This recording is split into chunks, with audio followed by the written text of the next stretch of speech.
The autumn fog of 1894 hung thick over Baker Street, transforming the familiar thoroughfare into a realm of muffled sounds and ghostly shadows.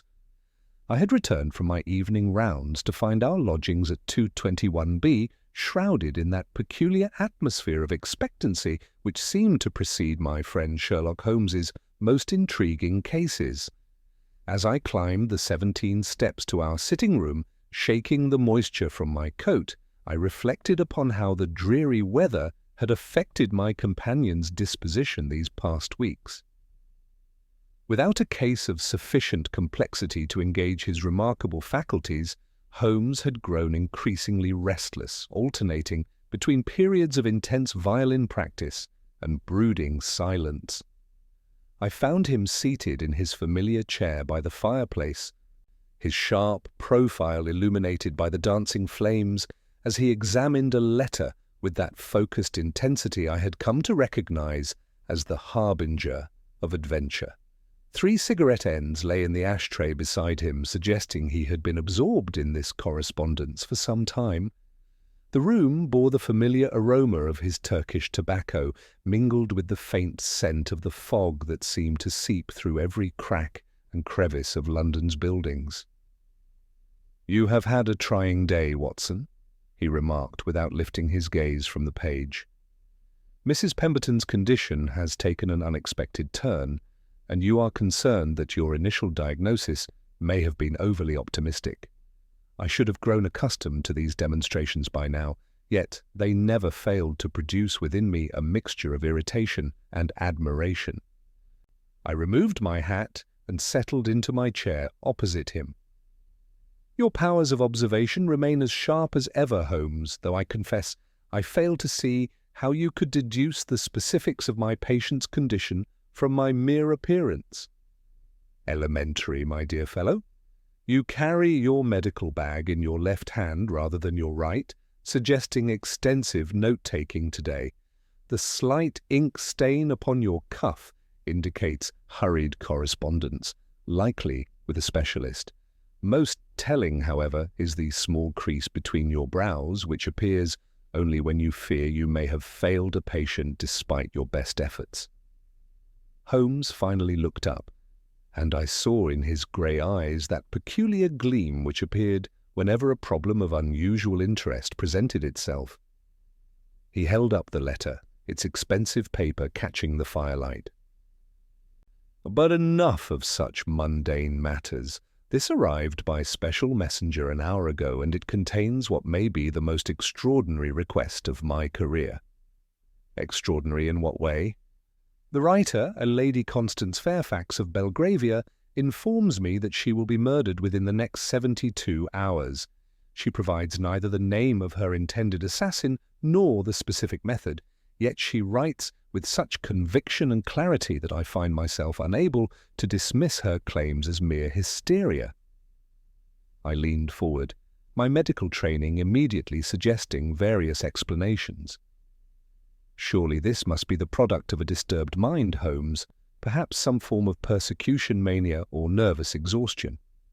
"That was my initial assumption," Holmes replied, rising to pace before the fireplace. "However, Lady Fairfax is known to me by reputation.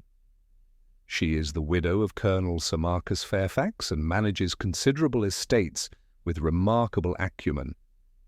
She sits upon the boards of several charitable organizations and is regarded as one of the most level-headed women in London society. This is decidedly not a woman given to flights of fancy." Holmes handed me the letter, its elegant script flowing across the page in firm, decisive strokes. "Observe the handwriting, Watson. Note the steady pressure, the consistent character formation. There is no tremor of fear, no wavering of resolve. This was written by someone in full possession of her faculties, someone who believes absolutely in what she has set down upon paper." As I read Lady Fairfax's measured prose, describing her certainty of impending doom while maintaining perfect composure and rationality, a chill ran through me that had nothing to do with the autumn fog pressing against our windows. The letter concluded with a simple request for Holmes to call upon her at his earliest convenience, signed with the same steady hand that had penned the extraordinary prediction. "What do you make of it, Holmes?" I asked, returning the letter to him. "I make of it, Watson, that we have before us either a woman of remarkable prescience or a mystery of exceptional complexity. In either case, I find myself compelled to discover which."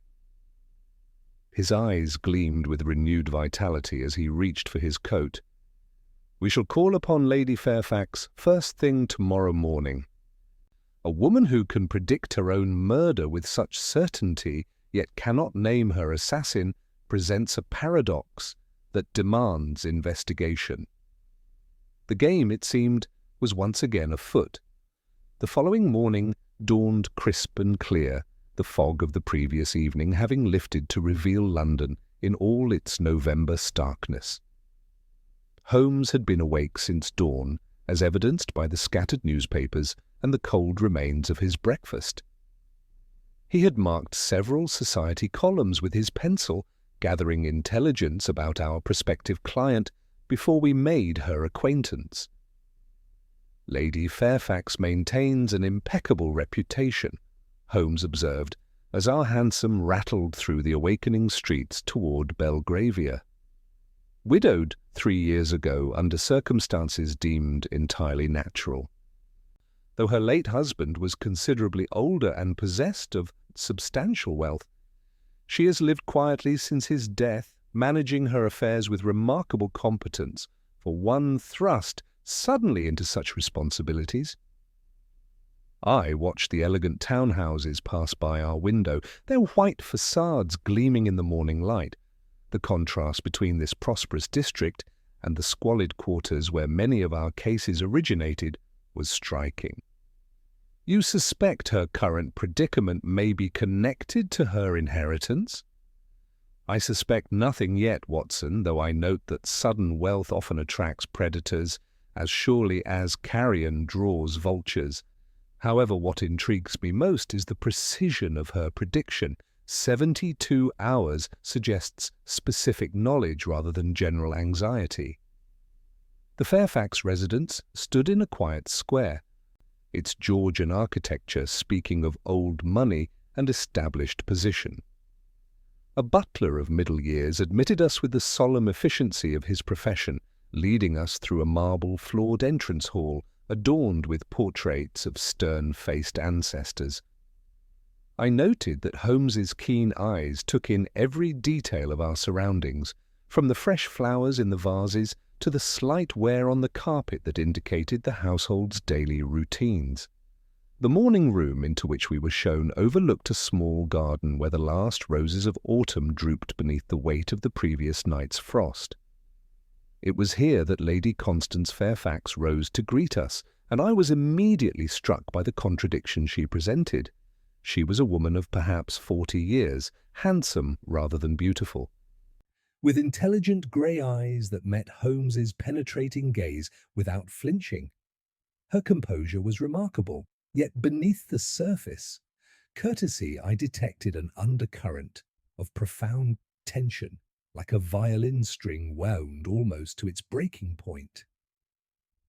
"Mr. Holmes, Dr. Watson, I am grateful you have come so promptly," she said, her cultured voice carrying only the slightest tremor.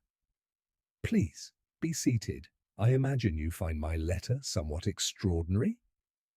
"I find it intriguing, Lady Fairfax," Holmes replied, settling into the chair she indicated while his eyes performed their customary rapid survey of the room. "You write with remarkable certainty about your impending death, yet you provide no concrete details." "The paradox has occupied my thoughts considerably since receiving your correspondence." Lady Fairfax moved to a writing desk and retrieved a small leather portfolio, which she placed upon the table between us. Her hands, I noticed, trembled slightly as she performed this action, the first visible sign of the fear she otherwise concealed so admirably. 3 nights ago, Mr. Holmes, I attended a séance at the urgent invitation of my cousin, Mrs. Ursula Dainton. I am not a believer in such matters, but I consented more from curiosity than conviction. There were 6 of us present besides the medium, a woman calling herself Madame Seraphine. The usual manifestations occurred, none of which impressed me in the slightest.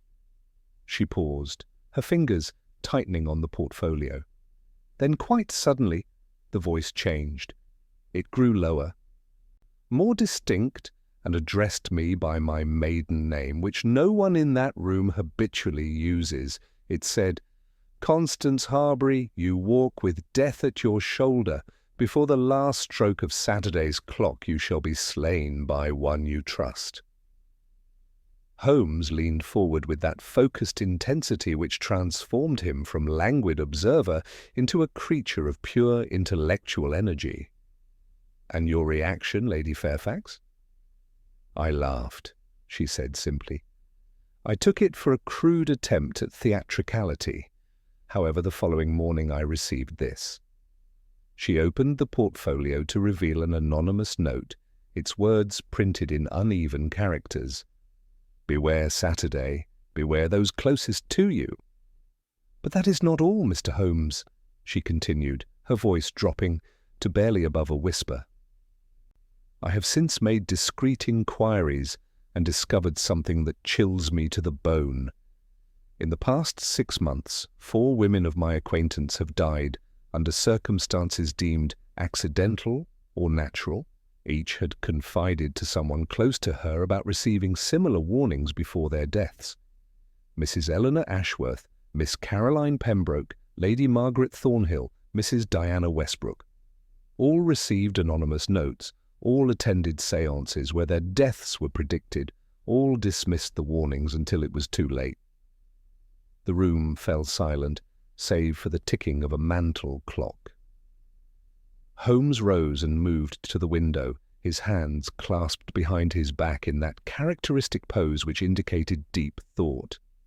When he turned back to us, his expression had hardened into something approaching anger.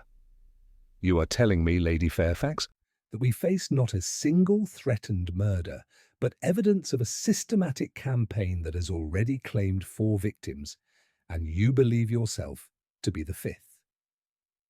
"I do not merely believe it, Mr. Holmes. I am certain of it." Holmes's grey eyes glittered with that peculiar light which appeared whenever a problem of exceptional interest presented itself. "Then we have less than 56 hours to prevent a 5th tragedy and unmask a killer of remarkable cunning." Holmes resumed his seat with the controlled urgency that marked the opening phases of his most challenging cases. His keen eyes never left Lady Fairfax's face as he withdrew his notebook and pencil, the familiar ritual of methodical investigation beginning in earnest. The morning light streaming through the windows seemed to sharpen every detail of the room, from the delicate porcelain figurines on the mantelpiece to the subtle pattern of wear in the carpet beneath our feet. "You must understand, Lady Fairfax, that if we are to prevent your death and expose this systematic campaign of murder, I require absolute precision in every detail," Holmes began, his voice carrying that crisp authority which brooked no evasion. "Let us begin with the séance itself. You mentioned 6 participants besides the medium. I need their exact positions around the table, the lighting arrangements, and every word that was spoken, particularly those directed at you." Lady Fairfax closed her eyes briefly, summoning the memory with visible effort. "The séance was conducted in my cousin's withdrawing room on Lowndes Square. A round table, perhaps 4 feet in diameter, positioned in the centre of the room. Madame Seraphine sat facing the door, with myself directly opposite. To my right sat my cousin Ursula, then her husband Sir Reginald. To my left was my solicitor, Mr. Alfred Quinton, then Miss Lydia Marsh, Ursula's companion, and finally the Reverend Septimus Gray, who completed the circle next to Madame Seraphine. Holmes's pencil moved swiftly across the page, sketching the arrangement. "The room's illumination." A single shaded lamp upon the mantel turned very low. Heavy curtains blocked the street light completely. The atmosphere was close, oppressive. She shuddered slightly at the recollection. The usual manifestations proceeded for perhaps 20 minutes. Rapping sounds, the table shifting slightly, Madame Seraphine speaking in various affected voices. Then quite suddenly, her entire demeanour changed. The theatrical accent vanished and she spoke in clear, educated English, addressing me as Constance Harbury, my maiden name. Which members of your circle would know that name? Ursula, certainly. Mr. Quinton, as my solicitor, would have it in his files. The others, I believe, would not. Holmes rose abruptly and moved to examine the anonymous note once more, producing his magnifying lens. For several minutes he studied the paper with intense concentration, angling it toward the light to catch every detail of its construction. I watched him scrutinize the texture of the paper, the irregular spacing of the pasted letters, and the faint traces of adhesive that held the message together. "Common stationery sold at any shop in London," he announced finally. "The letters are excised from Tuesday's Morning Post, but observe this. Watson?" He held the paper closer to me. "The adhesive is not ordinary paste, but a fish glue used primarily in bookbinding and certain specialized crafts, a small detail but potentially significant." He returned the note to the table and began a systematic examination of the room itself. Moving to the French windows overlooking the garden, he tested the latches and examined the hinges with minute attention. His investigation proceeded to the carpet near the window, where he dropped to his knees, lens in hand, studying the intricate Persian pattern with extraordinary focus. "Ah," he murmured, producing a small envelope and tweezers from his pocket. With delicate precision, he extracted a tiny dark particle from the carpet's nap, sealing it away before I could discern its nature. "The room is secured each night." "Invariably," Lady Fairfax confirmed. "My butler, Jennings, locks the entire ground floor at 10 o'clock precisely." Holmes moved to the fireplace, examining the grate and the heavy iron implements beside it, then turned his attention to a small writing desk positioned in the corner. The desk faced the window, though the afternoon light would be poor for correspondence. He lifted the pen, examined the nib, and leaned down to inspect the blotter with his characteristic thoroughness. "Now, Lady Fairfax, we must discuss the 4 previous victims. You knew them all through various charitable and social connections, yet each died under circumstances that appeared entirely natural. Tell me precisely how each perished." Her voice dropped to barely above a whisper. "Miss Eleanor Ashworth fell down her own staircase during the night, striking her head on the marble floor. Miss Caroline Pembroke's dress caught fire while she was reading alone in her library. Lady Margaret Thornhill died when her lamp overturned, setting her sitting room ablaze. Mrs. Diana Westbrook was discovered drowned in her bath, having apparently fainted." "All alone," Holmes observed grimly. "No witnesses to any of these tragedies." "None whatsoever. That is precisely what terrifies me, Mr. Holmes. Each woman received a warning, each dismissed it as nonsense, and each died in circumstances that appeared accidental but followed the pattern of the prediction." At that moment, the door burst open with startling suddenness. A young man in fashionable tweeds entered, his face flushed and his manner agitated. He stopped short upon seeing us, his eyes darting between Holmes and myself before settling on his aunt. "Aunt Constance, the servants mentioned visitors," he said, his voice betraying both curiosity and anxiety. "I trust nothing is amiss?" "Arthur, this is Mr. Sherlock Holmes," Lady Fairfax replied steadily. "He is here at my request regarding certain threats I have received." The young man's expression shifted perceptibly, and I caught Holmes observing him with that detached intensity he reserved for potential suspects. Arthur Penhaligon possessed the restless energy of youth, but there was something in his manner, a slight tremor in his left hand, and fresh mud on his boots despite the morning's dry streets, that clearly captured my friend's attention. "Threats?" Arthur repeated, his voice rising slightly. "Surely you don't mean those foolish anonymous letters? Aunt, you cannot be serious about consulting a detective over such nonsense." Holmes stepped forward, his grey eyes fixing on the young man with uncomfortable directness. "We are taking them very seriously indeed, Mr. Penhaligon. 4 women have died under similar circumstances. Your aunt has every reason for concern." As we prepared to continue our investigation in the garden, Holmes drew me aside. "Note the nephew's agitation, Watson, and the contradiction between his dismissive words and his obvious anxiety. We must examine every member of this household with equal scrutiny. The pattern suggests the killer operates from within the victim's own circles of trust." The game was indeed deepening, and time was rapidly running short. Holmes's examination of the garden proved more illuminating than the morning room had suggested.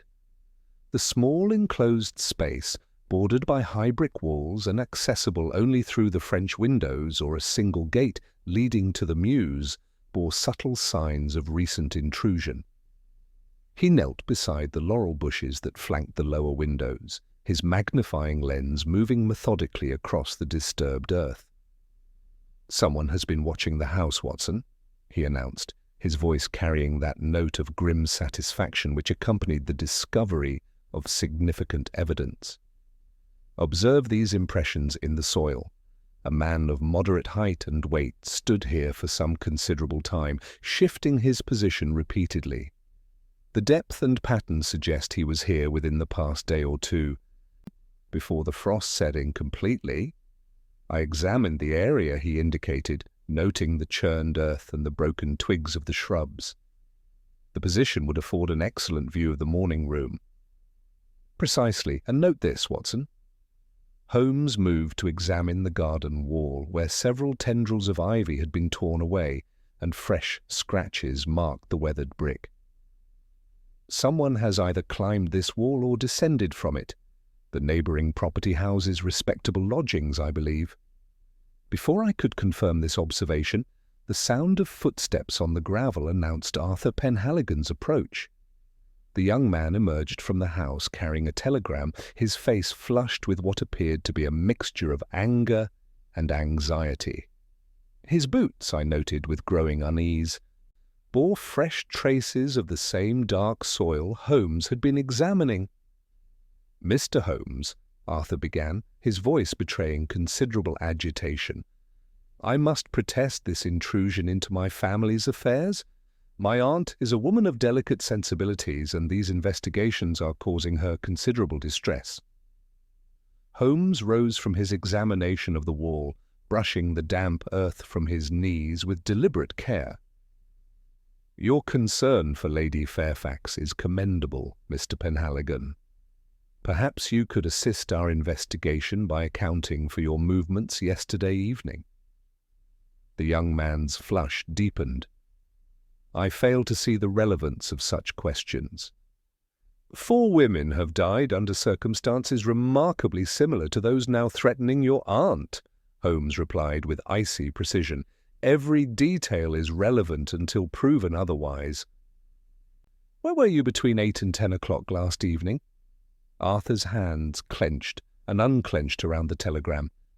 "I was at my club, the Criterion on Regent Street.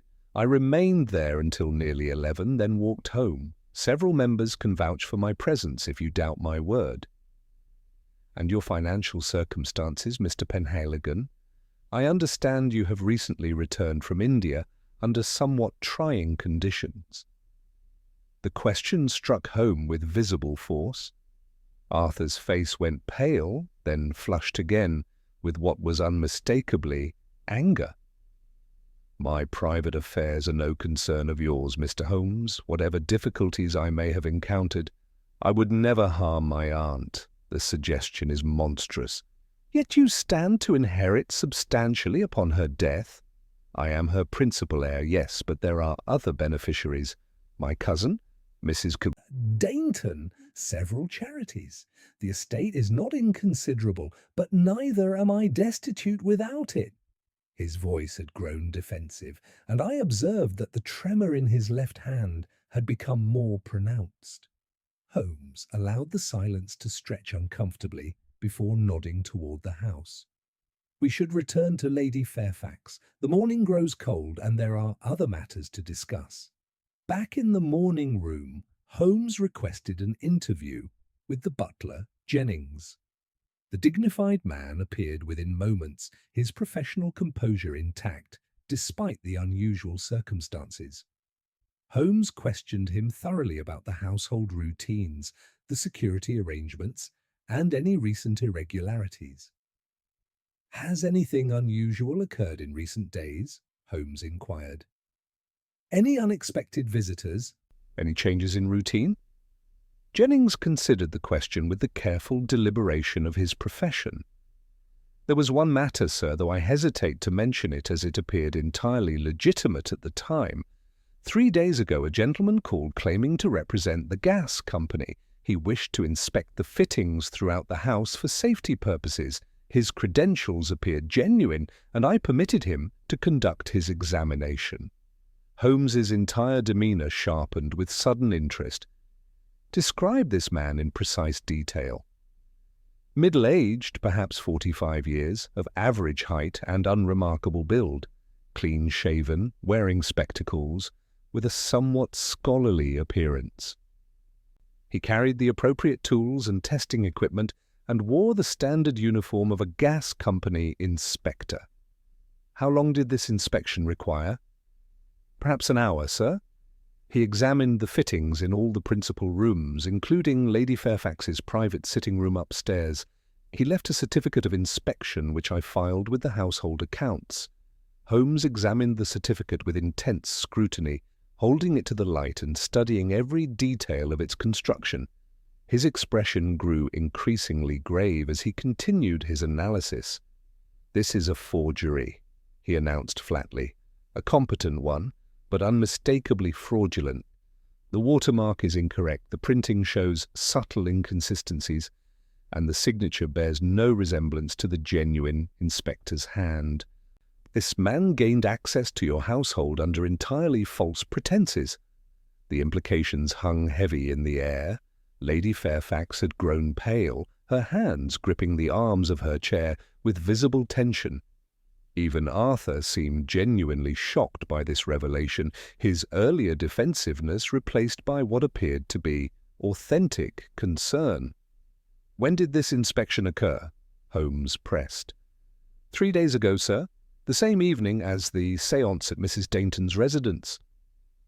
Holmes began pacing before the fireplace, his hands clasped behind his back in that characteristic pose which indicated rapid mental calculation.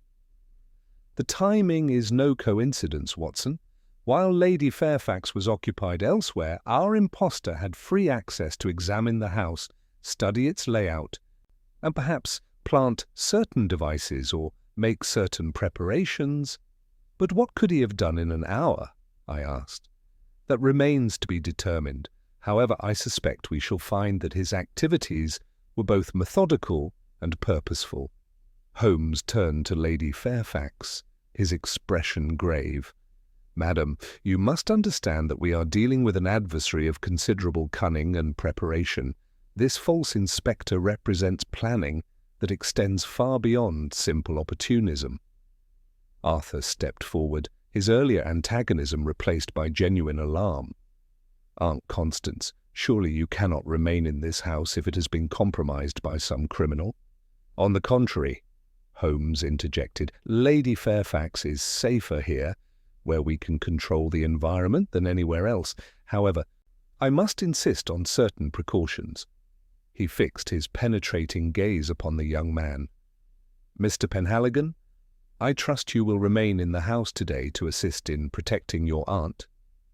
Arthur nodded, though I detected in his manner a complexity of emotions that suggested more than simple concern for Lady Fairfax's welfare. There was fear, certainly, but also something else I could not quite identify. Knowledge, perhaps, that he was reluctant to share. "Watson, you will remain here while I conduct certain inquiries," Holmes continued. "I must examine the records of the previous deaths and make discreet investigations regarding our false inspector. The pattern of this case suggests systematic preparation over an extended period. Our adversary has demonstrated remarkable patience and attention to detail." As Holmes prepared to depart, he drew me aside for a moment of private conference. "The evidence against the nephew is almost too convenient, Watson. The footprints in the garden, the financial difficulties, the inheritance. It feels orchestrated, as if someone wishes us to focus our attention in that direction." "You believe Arthur is innocent?" "I believe Arthur is frightened, and that his fear may stem from knowledge rather than guilt. But until we understand the full scope of this conspiracy, we must suspect everyone and trust no one completely." His grey eyes glittered with that familiar intensity. "The game grows more complex with each revelation, but the pattern is beginning to emerge. Before this day is ended, I believe we shall understand far more about our mysterious adversary." The morning had advanced considerably, and with each passing hour, the shadow of Saturday's deadline seemed to loom larger over the elegant Belgravia residence. As Holmes departed into the fog-shrouded streets, I settled myself to maintain watch over Lady Fairfax, acutely aware that somewhere in London a killer of remarkable cunning was preparing for his final move. The afternoon hours stretched with agonizing slowness as I maintained my vigil in the Fairfax residence. Lady Constance had withdrawn to her private sitting-room, claiming a need for rest, though I suspected she sought solitude to compose herself away from watchful eyes.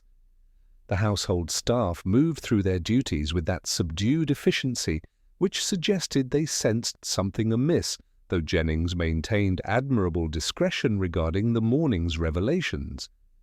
Every creak of the settling house, every footstep in the corridor above, seemed to carry sinister implications in the charged atmosphere that now pervaded these once comfortable rooms. Arthur Penhaligon spent much of the afternoon pacing between the library and the smoking room, his agitation growing more pronounced with each passing hour. That tremor in his left hand, which I had observed earlier, seemed to worsen as the day wore toward evening. He started at sudden sounds, consulted his watch with compulsive frequency, and twice I observed him standing at the window, staring into the fog-shrouded square with an expression of barely controlled anxiety. It was shortly after 4 o'clock when the crisis I had been anticipating finally materialized. A housemaid entered with the afternoon post, presenting a single blue envelope to Arthur on a silver salver. He seized it with unseemly haste, his eyes darting toward the door where Lady Fairfax might appear, before retreating to the far corner of the room. I watched his reflection in the mirror above the mantelpiece as he read the contents, his face drained of all colour, leaving him with a ghastly waxen pallor that spoke of mortal terror. With a sudden, violent motion, he crumpled the letter and strode toward the fireplace, clearly intending to commit the paper to the flames. Acting upon instinct honed by years of observing Holmes's methods, I rose from my chair and positioned myself between him and the hearth. "I would not do that, sir, if I were you," I said, firmly. Arthur spun around, his eyes wild with desperation. "You overstep your bounds, Doctor. My correspondence is private." "In a murder investigation, Mr. Penhaligon, nothing is private," I replied, noting how his hand trembled as he clutched the crumpled paper, especially when the recipient displays such palpable guilt. Before he could respond, The sound of a key in the front door announced Holmes's return. Within moments, he appeared in the doorway, his coat damp with the thickening fog, but his face alight with that cold, intellectual fire that signalled significant developments.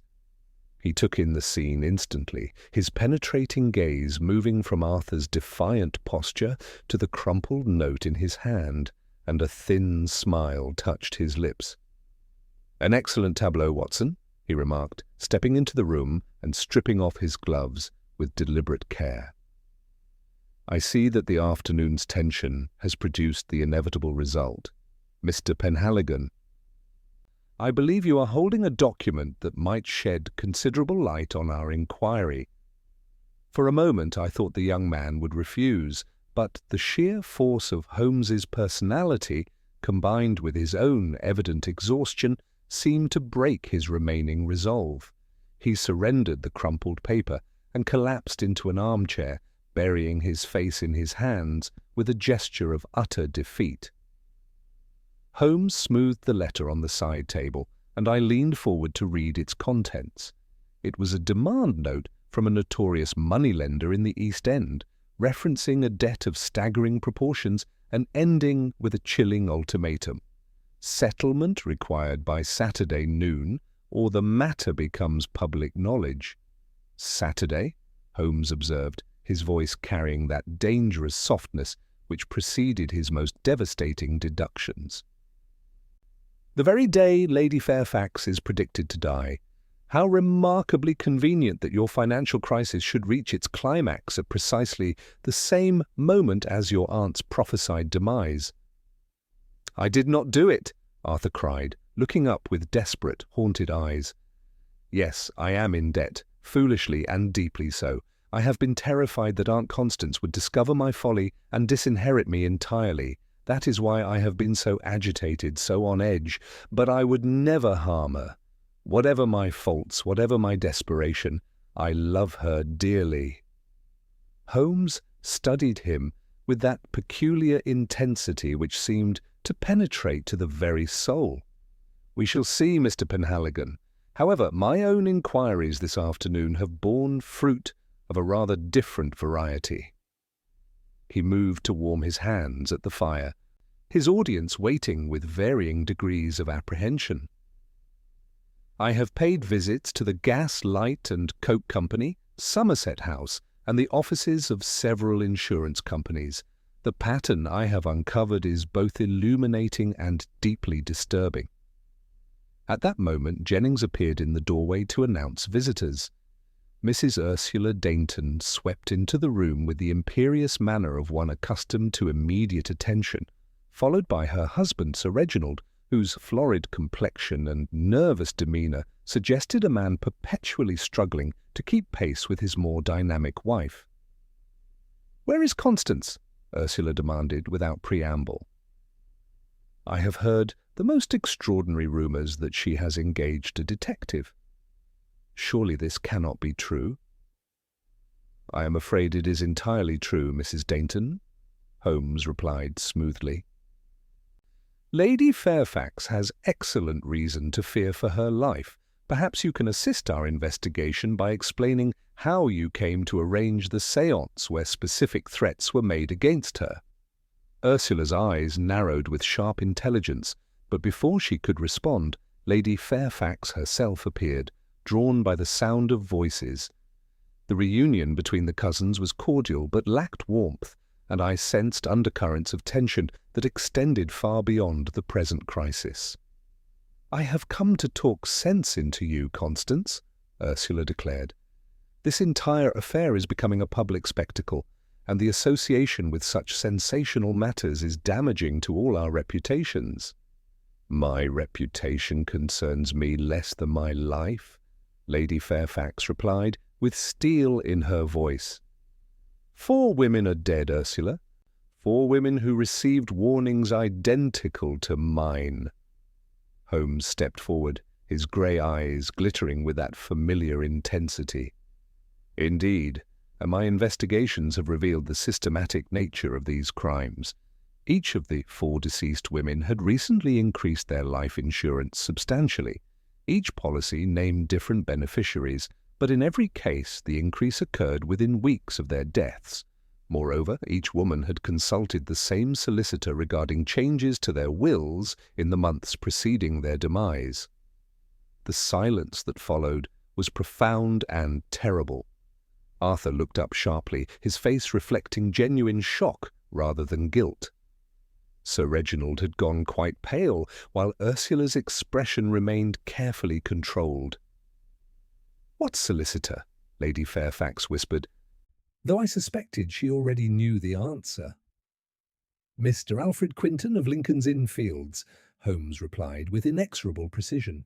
"The same gentleman who serves as your legal adviser, and who attended the séance where your death was predicted." Lady Fairfax swayed slightly, and I moved quickly to support her arm. "Quinton has been my solicitor for 15 years, she said in a voice barely above a whisper. "He managed my late husband's affairs and has guided me through every legal matter since Marcus's death. I trusted him completely." "As did the other 4 victims," Holmes said grimly. "A trust that proved fatal. However, there is more. The description of your false gas inspector corresponds perfectly with a man named Enoch Thorne, a disgraced theatrical engineer, formerly employed in stagecraft. He was dismissed from his last position for conducting dangerous experiments with pressurized vapors and mechanical devices. He is a man of considerable genius, but utterly without moral compass." Holmes began pacing before the fireplace, his hands clasped behind his back in that characteristic pose. "Thorne was in this house for 1 hour 3 days ago. He is a specialist in illusions and mechanical contrivances. He did not come to inspect your gas fittings, Lady Fairfax. He came to install something far more sinister." Arthur leaned forward, his earlier despair replaced by genuine alarm. "Install what, Mr. Holmes?" "That remains to be determined, but I suspect we shall find that his work was both methodical and deadly. The pattern suggests a conspiracy of remarkable scope and patience, one that has been claiming victims with systematic precision while maintaining the appearance of natural death or accident." Holmes turned to address the entire room, his voice carrying the weight of absolute authority. "We are dealing with adversaries of exceptional cunning, who have demonstrated their willingness to kill repeatedly to achieve their ends. Mr. Penhaligon's debt, while genuine, appears to be a convenient lever being used to direct suspicion away from the true perpetrators. The timing of that demand note is too perfect to be coincidental." The fog outside had thickened to an impenetrable wall, and the early winter darkness was settling over London like a shroud. Saturday's deadline loomed ever closer, and with each revelation the web of conspiracy seemed to grow more complex and more deadly. As Holmes prepared to examine the house for Thorne's mechanical trap, I reflected that we were engaged in a race against time with adversaries who had already demonstrated their lethal efficiency 4 times over. The game had indeed grown more complex with each revelation, but the pattern was finally beginning to emerge from the shadows. Holmes wasted no time in commencing his examination of the house, his manner shifting from contemplative detective to a man of urgent purpose. The implications of Thorne's unauthorized access had transformed our investigation from theoretical deduction to immediate peril, and every moment's delay potentially brought Lady Fairfax closer to her predicted doom. The fog outside had thickened to an impenetrable wall, muffling the sounds of the city and creating an atmosphere of isolation that seemed to press against the windows like a living thing. "Jennings, you will accompany me," Holmes commanded, his voice carrying that crisp authority which admitted no argument. "I require precise details about every room the false inspector visited, every fixture he examined, and the exact duration of his presence in each location." The butler nodded gravely, producing a lamp and leading the way toward the upper floors with the measured tread of a man who understood the gravity of the situation. Lady Fairfax remained in the morning room under my watchful eye, while Arthur, Ursula, and Sir Reginald were instructed to gather in the library. The atmosphere throughout the house had become charged with apprehension, and even the servants moved with the cautious deliberation of people who sensed mortal danger lurking within familiar surroundings. From my position below, I could hear Holmes and Jennings moving through the upper corridors, their footsteps punctuated by the detective's sharp questions and the butler's measured responses. Occasionally, Holmes's voice would drift down to us, issuing brief instructions or requesting specific tools from his examination kit. The systematic nature of their progress spoke of methodical investigation, but the tension in Holmes's tone suggested discoveries of considerable significance. When they finally returned, Holmes's expression bore that peculiar combination of satisfaction and concern which marked significant breakthroughs in his most complex cases. His usually immaculate appearance showed signs of his exertions, with dust upon his sleeves and a slight disarray to his hair that indicated he had been examining spaces not meant for casual observation. "You have found something," Lady Fairfax said, her voice steady despite the fear that shadowed her eyes. "I have found several things," Holmes replied, settling into his chair with the controlled movements of a man whose mind was working at tremendous speed. "Unfortunately, they confirm my worst suspicions about the sophistication of our adversary. The false inspector has indeed installed a mechanism of remarkable ingenuity, one designed to create what would appear to be a tragic but entirely accidental death." He withdrew his notebook and began sketching rapidly, his pencil moving across the page with swift, precise strokes. "The device is centered in your private sitting room, Lady Fairfax, specifically within the gas chandelier that illuminates your evening reading. Thorne has modified the main supply valve with a timing mechanism of considerable complexity, one that will release a concentrated flow of gas into the ceiling cavity at precisely 9 o'clock tomorrow evening." Arthur leaned forward, his earlier defensiveness replaced by genuine alarm. "But surely the smell would be detected immediately." "That is the diabolical cleverness of the design," Holmes continued grimly. "The gas does not flow through the normal burners, where its odor would provide warning. Instead, it vents into the space above the ceiling, where it will accumulate silently until it reaches a critical density. A single spark from the fireplace below would then suffice to cause an explosion that would appear entirely accidental to any subsequent investigation." The horror of this revelation settled over the room like a physical weight. Lady Fairfax had gone pale, her hands gripping the arms of her chair with such force that her knuckles showed white beneath the skin. Even Ursula seemed genuinely shaken, her usual composure cracking to reveal authentic fear. "The timing is no coincidence," Holmes observed, his grey eyes moving systematically from face to face. 9 o'clock is precisely the hour you spend reading in that room, Lady Fairfax. Your habits have been studied with meticulous care, your routines catalogued and analysed. This is not the work of a common criminal, but of someone with intimate knowledge of your daily life. Sir Reginald found his voice at last.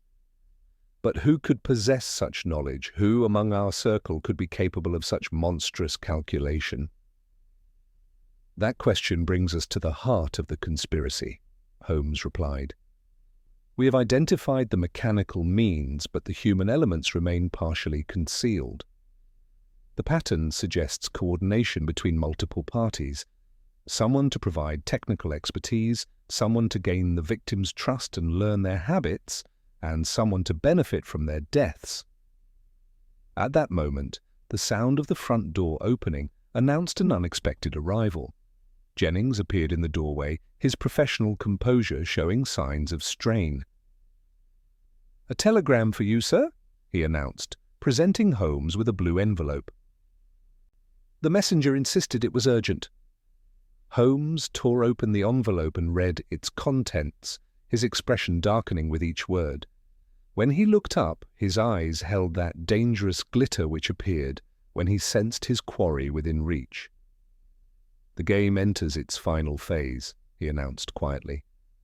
"Our adversaries know we have discovered their mechanical trap. They are accelerating their timeline." He rose abruptly, his manner suggesting immediate action. "Watson, we must return to Baker Street at once. I require access to my criminal records and chemical apparatus. The trap in the sitting room may be precisely what they intended us to find." "A diversion?" I asked, understanding. "Dawning?" "Possibly. Or perhaps merely the first layer of a more complex design. Either way, we have less than 24 hours to unravel the remaining threads of this conspiracy." His voice carried that note of controlled urgency which marked the approach of a case's climax. "The true test of our deductive powers is yet to come." The fog seemed to thicken around us as we prepared to depart, and I could not shake the feeling that somewhere in the darkness of London, our unseen adversary was preparing for the final, deadly move in this elaborate game of murder.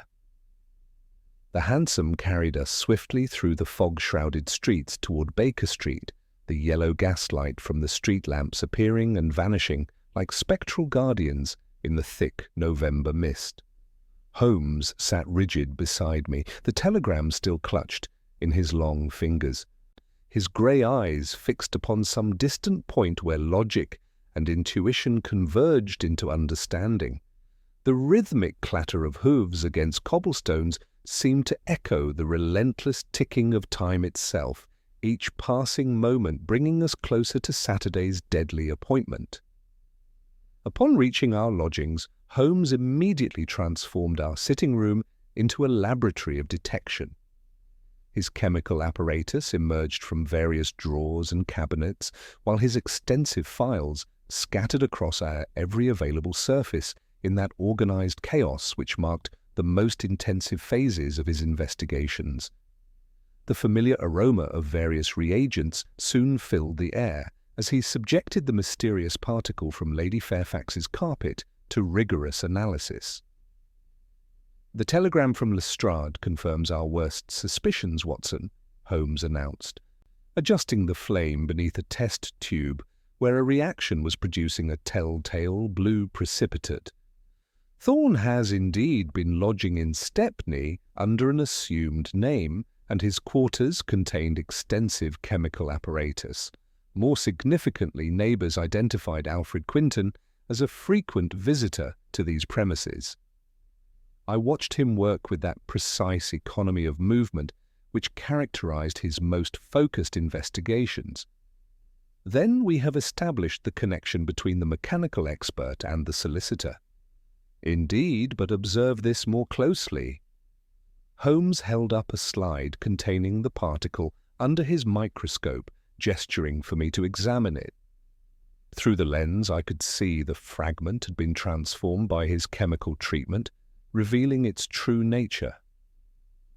"This is not merely charred fabric, Watson, but theatrical flash powder mixed with wool fibers, the same combination used to create dramatic effects upon the stage, and precisely the type of residue one would expect to find where Enoch Thorne had been conducting his surveillance."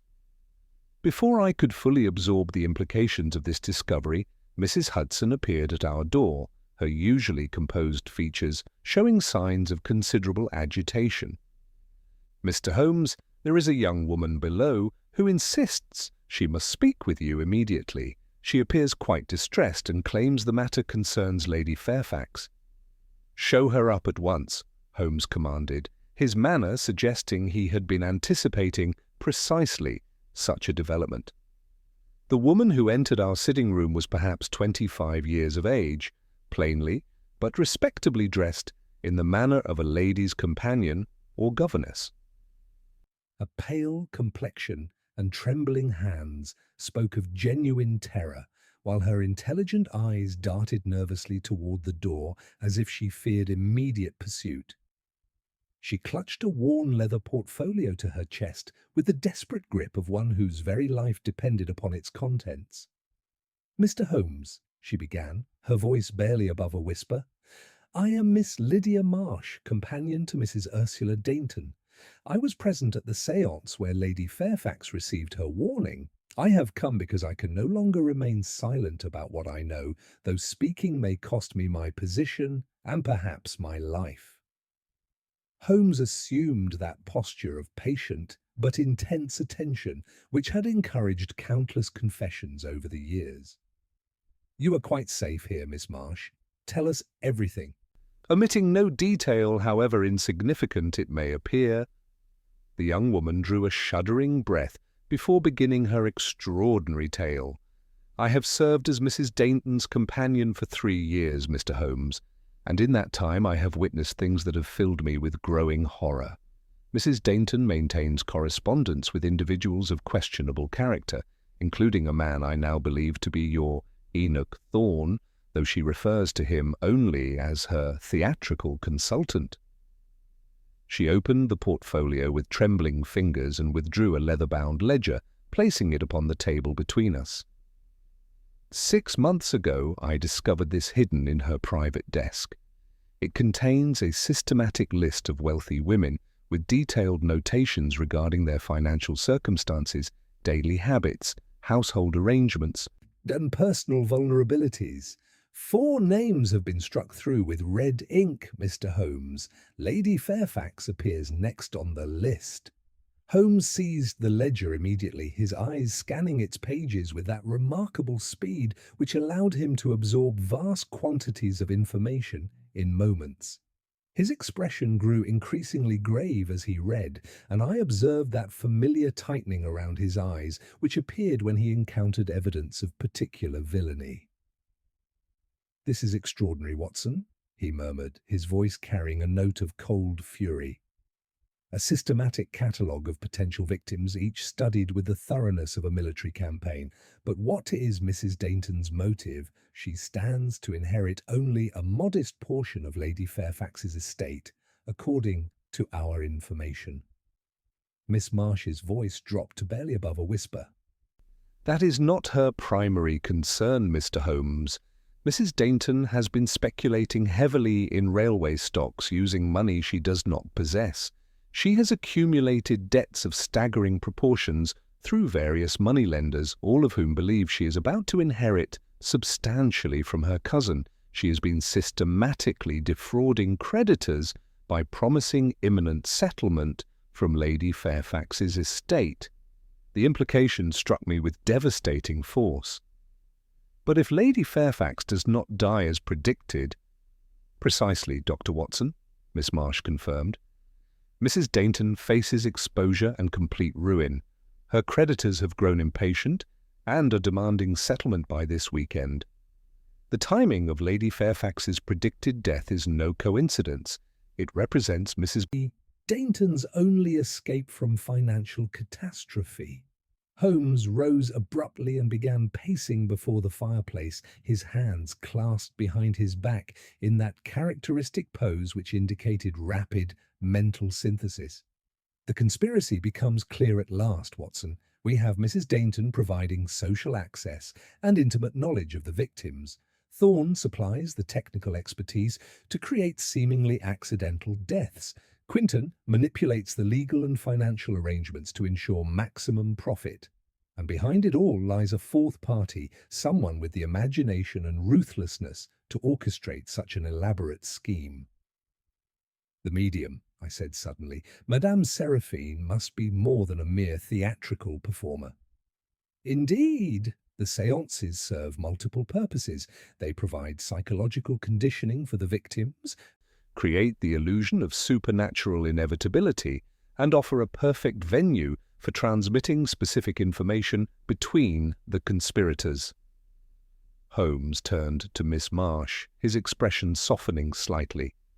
"You have shown remarkable courage in bringing this intelligence to us, Miss Marsh.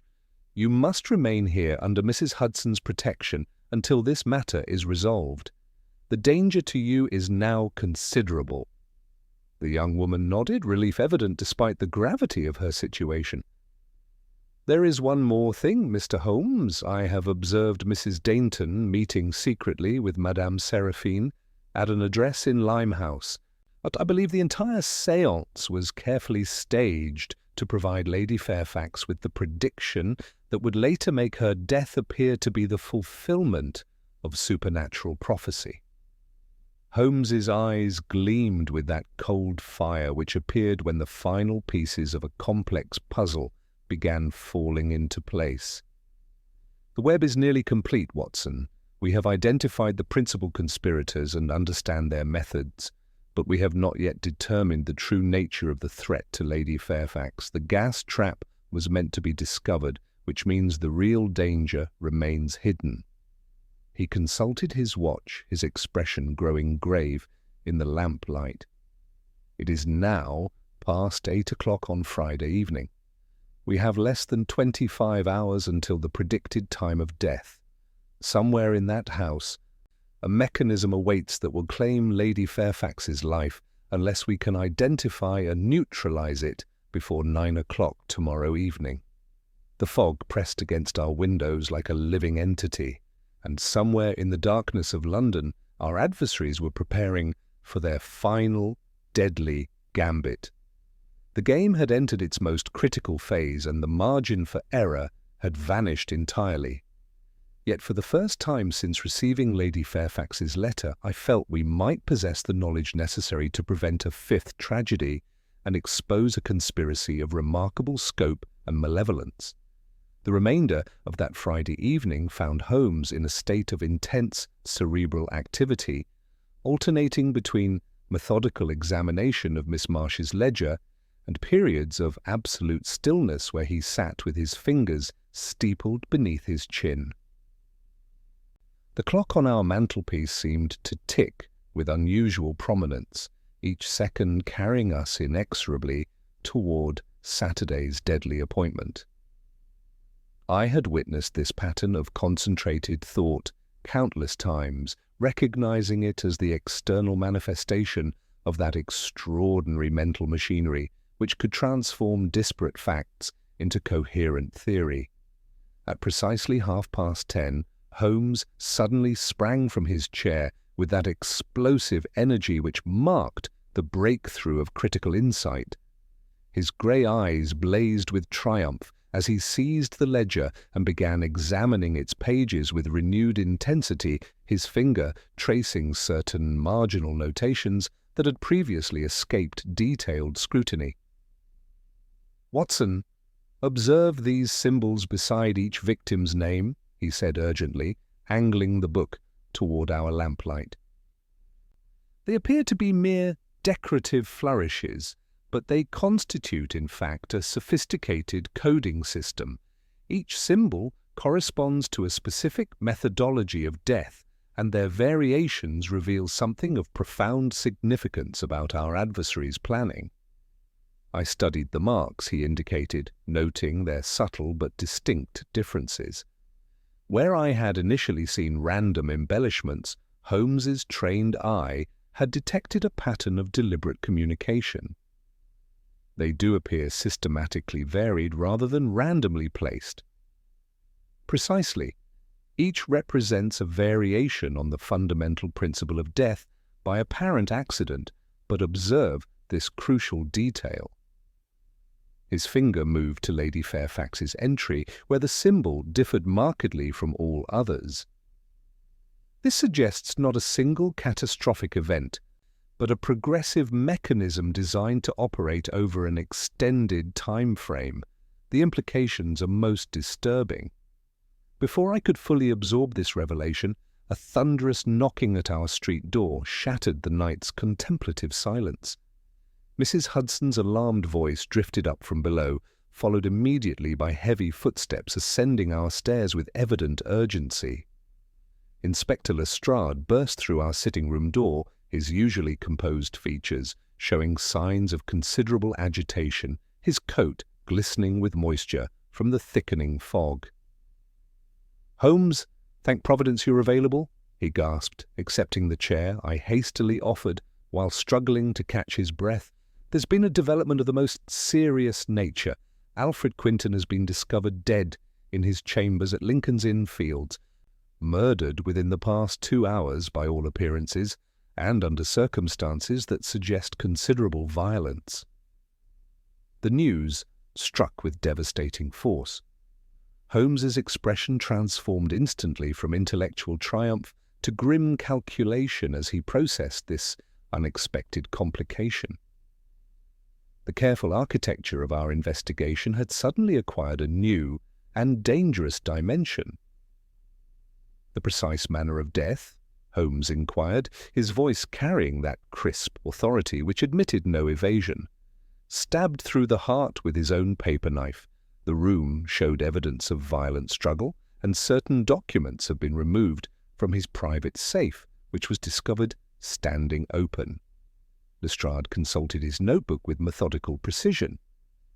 The night porter heard raised voices shortly before 8 o'clock, but dismissed them as routine client consultation. Since Quinton frequently entertained visitors at irregular hours, the body was found by his clerk returning for forgotten papers. Holmes began that restless pacing which indicated his mind working at tremendous velocity, synthesizing this new intelligence with our existing understanding of the conspiracy.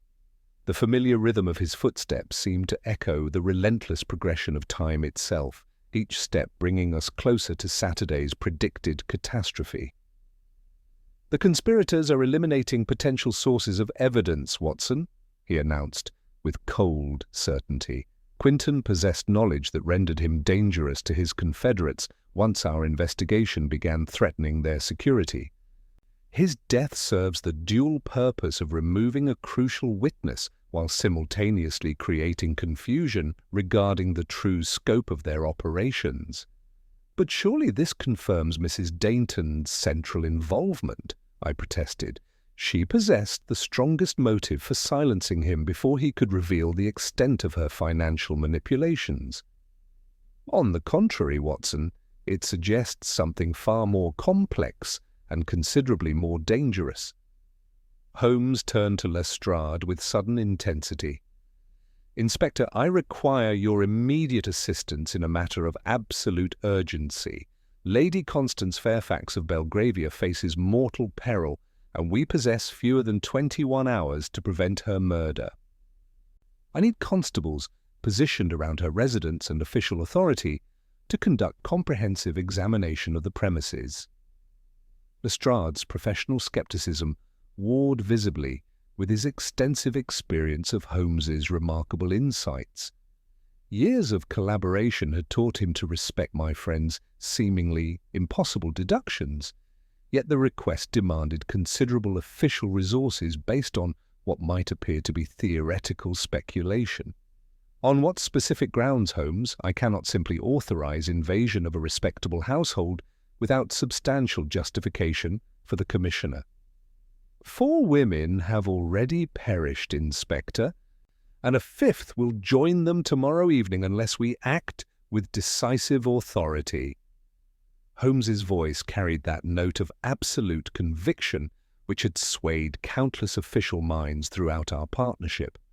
"I can provide documentary evidence of systematic conspiracy involving fraudulent insurance arrangements, forged legal documents, and carefully orchestrated murder. Will such evidence suffice for your purposes?" The Scotland Yard man studied Holmes's face intently before nodding with slow deliberation. "Very well. I'll arrange for surveillance within the hour and provide you with necessary search authorization. However, Holmes, if this investigation proves to be another of your elaborate theoretical constructions without substantial foundation, the Commissioner will demand both our professional heads on a platter." After Lestrade departed to organize the required protection, Holmes returned to his examination of Miss Marsh's ledger with renewed intensity and grim purpose. Quinton's violent death had clearly altered his calculations, introducing variables that demanded immediate reassessment of our entire understanding of the case's dynamics. "The pattern shifts fundamentally, Watson," he murmured, making rapid notations in his personal journal while cross-referencing entries with the coded symbols. "Quinton's murder represents desperation rather than careful planning. Someone within the conspiracy fears imminent exposure and has resorted to extreme measures for self-preservation. But which member possesses both the physical capacity for such violence and the strategic position to benefit from eliminating the solicitor?" He rose abruptly and moved to our window, staring into the fog-shrouded street with that distant expression indicating his thoughts had transcended our immediate physical surroundings. The yellow gaslight from the street lamps created ghostly halos in the thick atmosphere, transforming familiar Baker Street into an alien landscape of shadows and uncertainty. "Consider the sequence carefully, Watson. We discover the gas mechanism in Lady Fairfax's sitting room, a device so obvious that any competent investigator would locate it with minimal effort. Within hours, Quinton is brutally murdered and crucial documents vanish from his secured safe. The timing suggests coordination, but it also reveals panic among our adversaries. Perhaps they learned of Miss Marsh's defection and feared complete exposure," I suggested. "Possibly, though I suspect the true catalyst lies elsewhere entirely." Holmes returned to his chair and began filling his pipe with that black shag tobacco he favoured during his most intensive investigations. "We confront a fundamental contradiction, Watson. These conspirators have demonstrated remarkable patience and meticulous planning in their previous murders, yet now they resort to crude violence that inevitably draws immediate official attention. Why abandon a proven methodology at the very moment of their greatest anticipated triumph?" The question hung between us like a physical presence, unanswered but profoundly disturbing in its implications. Through our window,